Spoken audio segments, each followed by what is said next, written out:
I didn't want to get accused of looking like Matt Stevens anymore. Or his son, anyway. Hello and welcome to Ask GCN-ything. In case you hadn't noticed, we are right in the middle of the Tour de France at the moment. So as well as answering questions on a whole variety of topics, there might be one or two more specific to racing. And what better place to start, in fact, than answering a question about getting into racing. This one is from Joseph Bell. Now, he says, and points out, that a lot of people start racing when they're really quite young, but he wants to know, is it too late to start racing at 25? Can he still be competitive? Well, the answer, Joe, is yes, you can still be competitive. In fact, I can point to a number of pro bike riders that didn't start racing until relatively late. So the infamous Tyler Hamilton now, he started bike racing at 21 when he retired from ski racing. Then Primoz Roglic was actually a world-class ski jumper until he bought his first bike at the age of 22. And then Michael Woods, who recently signed for Cannondale-Drapac, actually didn't start cycling until he was 25.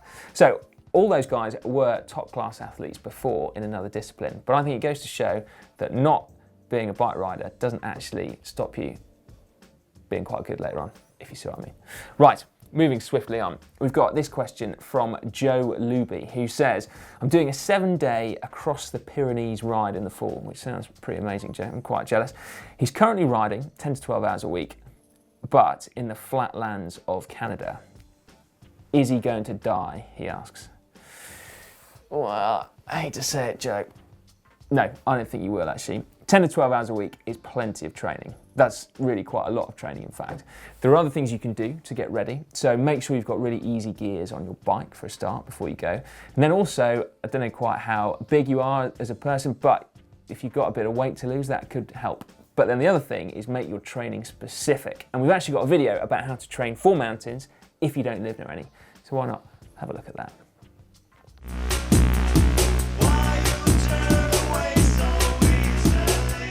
Start doing your sweet spot intervals, try and find roads with little or no interruptions, and by that I mean traffic or junctions. You might only be stopped for a matter of seconds. Those are a few seconds where your body gets to recover, and that is something that you don't get on a long mountain climb. We've got a question from Jamie Hegarty next. Now, he says he's relatively new to cycling. In fact, he's 5 rides in, and during a recent 50k ride, he took 2 gels with him. He had one at an hour and one at 90 minutes. And he's a little bit worried because the riders he was with didn't actually eat anything when they were on the bike. So he doesn't want to look like a poser, and he doesn't want to develop a crutch, a habit of needing carbohydrates when he's riding. So what's the answer? Well, essentially, everyone is going to be slightly different. So some people will need to fuel more on the bikes than others. I certainly fall into that category. I always used to have to eat more in order to not blow. So you've got to try and not worry about what other people are doing. But it's not all that complicated to work out. So we've tried to simplify it as best we can in this video here, which is essentially what to eat and drink while cycling. So hopefully that's going to help you out.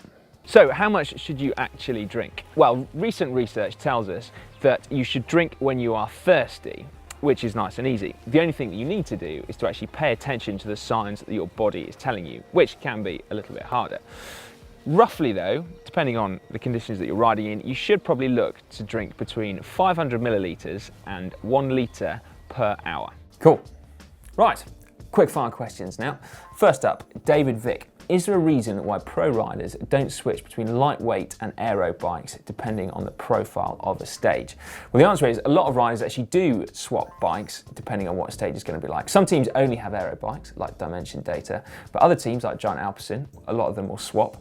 I know Lampre Merida, so Louis Meintjes has 9 bikes with him at the Tour de France, so he certainly likes to swap around. But then other riders do like to just stick with one because often an aero bike and a lightweight bike will feel very different to ride. So aero bikes may give you a slightly different position, they might feel a little bit twitchier, and so some people just like to have familiarity of one bike. And I don't blame them because there is something to be said for that. Right, moving swiftly on because that wasn't very quick. Jake S. Are many riders in the pro peloton vegetarian or vegan? Well, the answer is no. I don't think there are many/any riders in the pro peloton at the Tour de France who are vegetarian and vegan. Now, there could be a number of reasons for that. Firstly, Protein is considered to be really important amongst bike riders in the pro peloton at the moment, so that is a big focus of their diets. It's easier to get protein on board if you have a non-vegetarian diet. And then the other thing is, from personal experience, when you're doing a long stage race, your body does start craving things, and actually, in order to satisfy those cravings, often you either need to eat an awful lot of stuff if you're vegetarian, or you eat essentially animal products. So there we go. That may be the reason why there are not so many vegetarian or vegan athletes. But I'll just wait for the comments to go nuts. I'll leave it with there. Right, next up, moving swiftly on. Quiescent Plunge, no idea where that name's at. What are your thoughts on supplements? I've been drinking whey protein and glutamine to supposedly help recovery, and also branched chain amino acids while riding to help stay hydrated. He's not sure whether they're working. Well, the thing about supplements, I guess, is that they really help if you're training super, super hard, and you also don't have to think quite so carefully about the diet in the rest of your life. So essentially, if you're training super hard, then they may be helping you.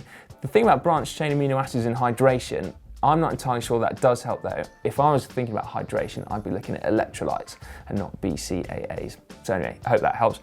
Right, Jan Falk, who says, why are light wheels better for climbing? Is it because of the lower overall weight, or is it specifically because of the lower wheel weight?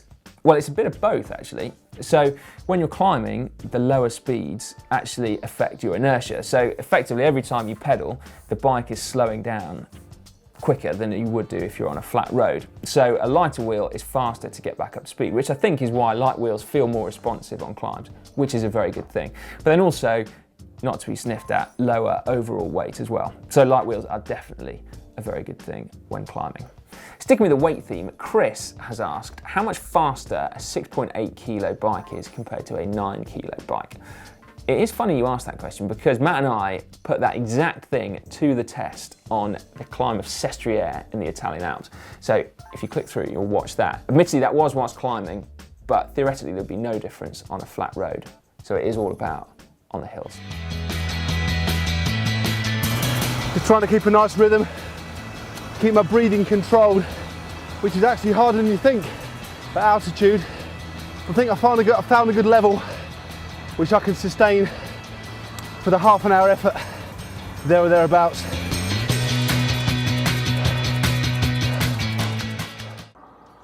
Okay then, first run, light bike. Give it a go. Right, a bit of a maintenance question now from Owen Mellon, who's asked, are you better using oil or grease on your brake cables? Well, it's actually not a simple answer because there are reasons for using grease, there are reasons for using oil, and there is actually a very good reason for using nothing at all. So rather than give you an answer now, why don't you just watch the video, which is all about how to brake and shift faster. Then you get your answer. You're actually cutting your cable outers as well, because the way you do it can significantly reduce the amount of friction they generate and therefore speed up your shifting. So you always need to use a good set of cable cutters. And then you'll find that no matter how well you do it, there will always be a slight squashing of the end. So give it a squeeze in a different direction to make it round again. And then you can also take a pick and prise open very gently the PTFE inner sheath. Right, before we leave Ask GCN for this week, got time for one more, and this is from Itobi Crack Scorpions. And he has asked, or she, these videos are selling out harder and harder. Just because you answer a question doesn't mean you need to push more views on your other videos. My word! That's a bit harsh. But in our defense, to be fair, a lot of the questions that we answer, we have actually made videos about, and we're really proud of the videos that we make, so we kind of want more people to watch them, rather than simply just making new ones to answer the same old question. But nevertheless, when you ask us a question, we always think about whether or not we can make a new video out of it. So we are always open to new ideas for new videos. So definitely keep in touch and let us know what you think we can make videos about. Because like I say, we always want to know what you guys think. And equally, we always want to know what your questions are for Ask GCN. So make sure you let us know in the comments section down below or on social media using the hashtag #TalkBack. Right, that is enough Ask GCN for this week, but if you're after more content, then why not click up there and you get through to our Tour de France playlist. So we're making loads of content at the moment out of the tour, and it's all in one handy place up there. Or for a recent belter from the tour where Matt checked out a classic Alpe on a classic climb, click down there. Otherwise, subscribe to GCN. To do that, just click on the globe.